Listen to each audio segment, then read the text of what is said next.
আসসালামু আলাইকুম। আপনাদের ফোনে ভাইরাস বা ম্যালওয়্যার ঢুকলে কিভাবে অ্যাপ ছাড়া সঠিক সমাধান নেবেন? হ্যাঁ বন্ধুরা, আজকে আমি দেখাবো আপনাদের মোবাইলে যদি কোনো ভাইরাস বা ম্যালওয়্যার থাকে কিভাবে অ্যাপ ছাড়া সঠিক সমাধান নেবেন। বন্ধুরা, আমরা মোবাইলটি ব্যবহার করি, অনেক সময় স্লো হয়ে যায়, বিভিন্ন টেক্সট মেসেজ আসতে থাকে, আমরা মনে করি আমাদের ফোনে ভাইরাস বা ম্যালওয়্যার ঢুকছে। এইটা মনে করি আপনারা কিন্তু চলে যান গুগল প্লে স্টোরে, গিয়ে বিভিন্ন প্রকার অ্যাপস ইনস্টল করেন, ঠিক আছে, যে ক্লিন করেন ইয়া করার জন্য। কিন্তু এগুলা করবেন না, এগুলা করলে আপনার ফোনেরই ক্ষতি হবে, বরং ওগুলা কোনো কাজে আসে না। যদি আপনি ফোনটি ব্যবহার করতে করতে অতিরিক্ত স্লো এবং মনে করেন আপনার ফোনে ভাইরাস এবং ম্যালওয়্যার আছে, এটার সঠিক সমাধান আমি এখন দিচ্ছি।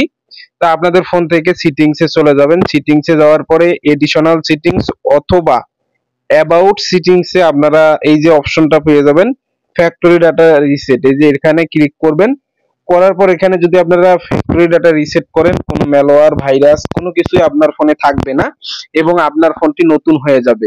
এটা 100% কাজ করে। এবং মনে রাখা দরকার আপনাদের, যখন আপনারা ফ্যাক্টরি ডাটা ডাটা রিসেট করবেন, কন্টাক্ট, ফটো, ভিডিও, অ্যাপস, ঠিক আছে, এগুলো কিছুই থাকবে না। জিমেল তো অবশ্যই সেগুলো আগে খাতায় নোট করে বা অন্য কোনো মোবাইলে ব্যাকআপ নেওয়ার পরে এরপর আপনাকে ফ্যাক্টরি ডাটা রিসেট বা ইরিস অল ডাটা করতে হবে।